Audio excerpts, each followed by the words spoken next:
Mereka tiga ditelanjangi, kemudian mulai dianiaya secara tidak manusiawi.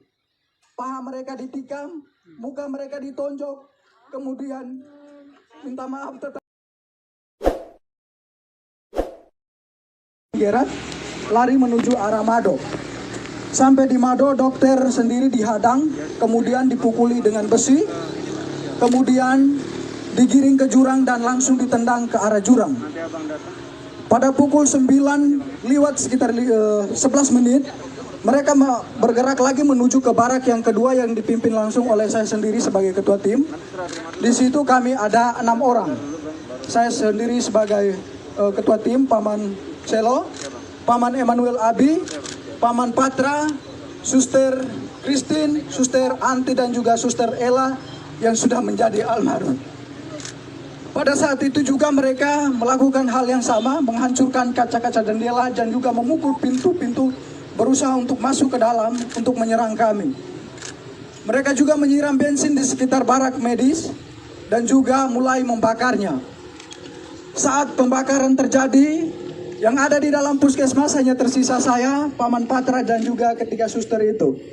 Paman Eman saat itu berada di dalam puskesmas karena sedang buang air besar.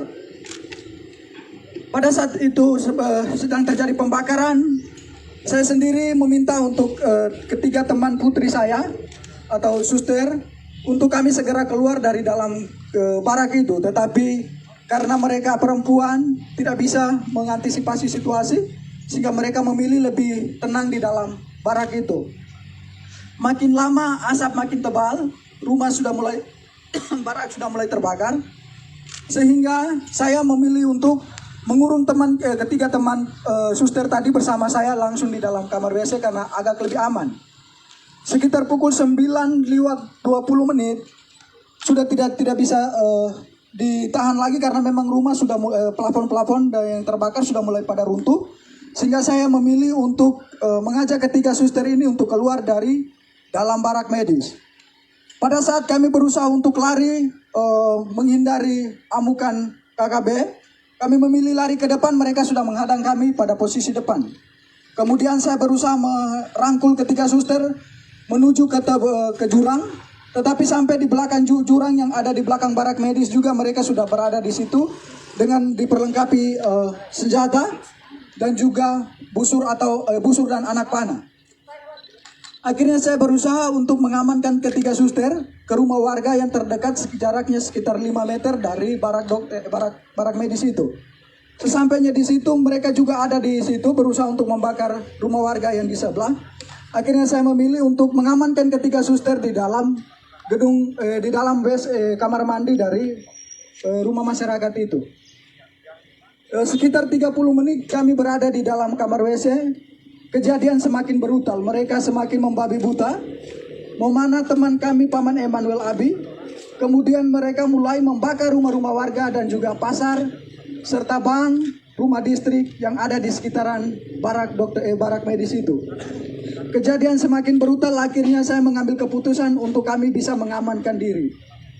Dalam hitungan detik saja, saya sebagai laki-laki mengamankan 3 orang perempuan pastinya tidak bisa karena mereka mengejar kami dengan senjata dan juga busur dan anak panah. Tidak ada jalan lagi, kami memilih lari ke depan, mereka sudah menghadang ke samping kiri kanan dan juga mereka sudah menghadang semua.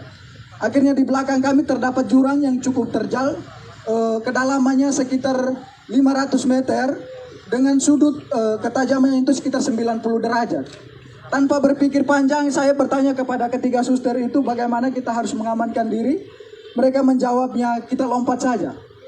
Akhirnya tanpa berpikir panjang, saya menghitung 1 sampai 3 dan saya sendiri lompat pertama. Kemudian ketiga suster mengikuti saya untuk melompatnya. Sesampainya di bawah kami pikir bahwa kami sudah aman dari kejaran mereka, tetapi mereka tetap mengikut kami ke bawah. Sampai ke bawah saya sendiri tersangkut di akar pohon. Kemudian ketiga suster yang lainnya, yang satunya Suster Chris tersangkut di pohon juga. Suster Ella tersangkut di antara semak-semak. Kemudian Suster Anti, dia melompat jaraknya sekitar 150 meter ke kedalaman jurang ini gitu. Dan dia juga tersangkut di semak-semak. Mereka terus mengikut kami ke bawah, kemudian mendapati Suster Anti di bawah. Kemudian mereka naik, dapat lagi Suster Ella yang sekarang sudah ada di almarhum. Kemudian mereka dapat lagi Suster Chris. Saya sendiri mereka tidak dapat karena saya sembunyi di antara tebing dan juga akar-akar. Kemudian mereka mengumpulkan ketiga suster ini. Kemudian mereka semakin membabi buta. Mereka mulai menelanjangi suster dengan tidak membuka pakainya secara sopan, tetapi mereka menelanjangi dia dengan parang tajam atau parang, langsung dipotong saja pakaian mereka, mulai dibuka dari baju sampai celana dalam semuanya. Mereka tiga ditelanjangi, kemudian mulai dianiaya secara tidak manusiawi. Paha mereka ditikam, muka mereka ditonjok, kemudian minta maaf tetapi kemaluan mereka ditikam juga dengan parah. Kejadian semakin brutal karena jumlah mereka semakin banyak. Akhirnya suster-suster ini tidak berdaya lagi. Mereka semakin lemah, akhirnya mereka pingsan. Dalam keadaan pingsan mereka dipikir bahwa mereka sudah meninggal, sehingga terpaksa mereka didorong lagi ke dalam jurang yang lebih dalam. Kedalaman jurang itu sekitar 300 sampai 400 meter. Suster Christine yang didorong pertama, kemudian Suster Anti dan juga Suster almarhum atau Suster Ella. Sesampainya dibawa ke dalam jurang itu, Suster Anti langsung pingsan. Dalam keadaan pingsan tidak sadarkan diri. Suster Chris masih sempat dari pingsannya bisa sadar. Suster Ella juga dari pingsannya bisa sadar kembali. Akan tetapi dalam keadaan itu mereka tetap ikut ke bawah. Kemudian Suster Anti dan Suster Chris masih bisa bertahan untuk memilih untuk menghindar dari mereka dengan menyembunyi di semak-semak. Suster Ella yang sudah tidak, walaupun dalam keadaan sadar tetapi sudah tidak berdaya, nyangkutnya di pohon sehingga mereka ikut ke bawah lalu membunuhnya secara babi buta dengan menikam di bagian perut-perutnya dan juga kemungkinan mulutnya dibelah. Sehingga Suster almarhum dinyatakan meninggal pada saat itu. Kemudian teman-teman yang lain dari barak dokter, Paman Lukas dan juga Paman Siti, Suster Siti, mereka langsung bergegas menuju ke mengamankan diri di Koramil dengan pengamanan para TNI yang ada di tempat itu. Kemudian Paman Denny memilih untuk mengungsi, bertahan di rumah warga. Dokter sendiri langsung ditendang ke jurang. Paman Gerat yang lari bersama dokter ke Mado, sampai dengan detik ini juga belum ditemukan. Suster Ella yang menjadi almarhum sudah ditemukan 2 hari yang lalu, sekitar pukul 17:30 kami berhasil menemukan dia bersama Suster Chris. Suster Chris bertahan selama 3 hari berada di bawah jurang itu. Puji Tuhan dia masih hidup. Yang meninggal hanya Suster Ella. Dia sudah ditemukan dalam keadaan tidak bernyawa. Mukanya sudah penuh pada belatung karena dibelah semua. Luka-lukanya sudah pada belatung semua. Dan kemungkinan ini hari ke-5, ke-6-nya.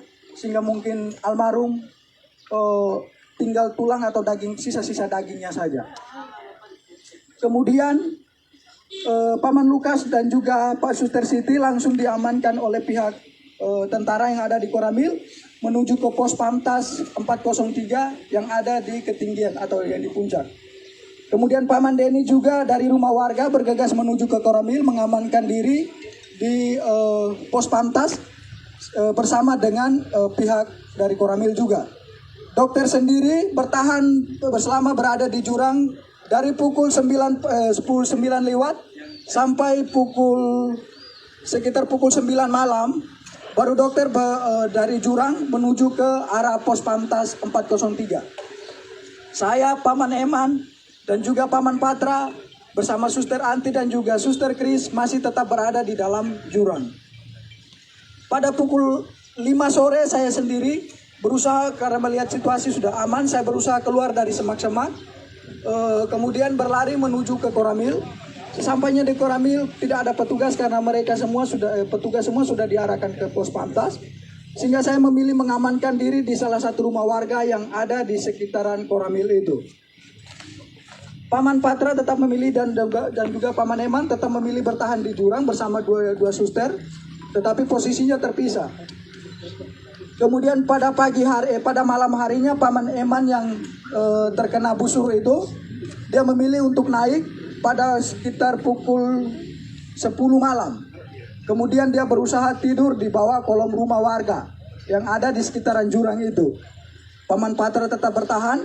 Kemudian pada pagi harinya sekitar pukul 6, Paman Eman bergegas menuju ke Koramil untuk meminta perlindungan. Begitu juga Paman Patra, sehingga pada sekitar pukul 7 kami 3 bertemu di Koramil dalam keadaan selamat. Suster Anti dan Suster Kris masih tetap bertahan di jurang. Suster Anti keluar dari jurang sekitar pukul 10 malam dengan kondisi saat itu hujan deras. Dalam keadaan telanjang, dia dari jurang menuju ke Polsek Kiwirok. Sesampainya di Polsek Kiwirok tidak ada petugas karena memang petugas semua sudah pada ngungsi sudah pada diamankan ke pos Pamtas itu. Mereka bertugasnya di situ. Kemudian Suster Anti memilih untuk bertahan di pos, tetapi karena takut dengan situasi, dia berusaha keluar dari pos lalu kembali bersembunyi di semak-semak. Sampai pada sekitar pukul 7 pagi itu ada kegiatan pembersihan dari pos Pamtas 403, sehingga Suster Anti memilih untuk keluar dari semak-semak karena memang dia juga sudah pada tidak berdaya lagi. Menurut keterangan dari Suster Anti bahwa pada saat itu dia sudah pada siap untuk pasrah, untuk mati karena memang sudah sama sekali tidak berdaya, tetapi dia berusaha merangkak pelan-pelan sampai ke pos polsek sehingga berteriak dan meminta pertolongan daripada pihak pos Pamtas.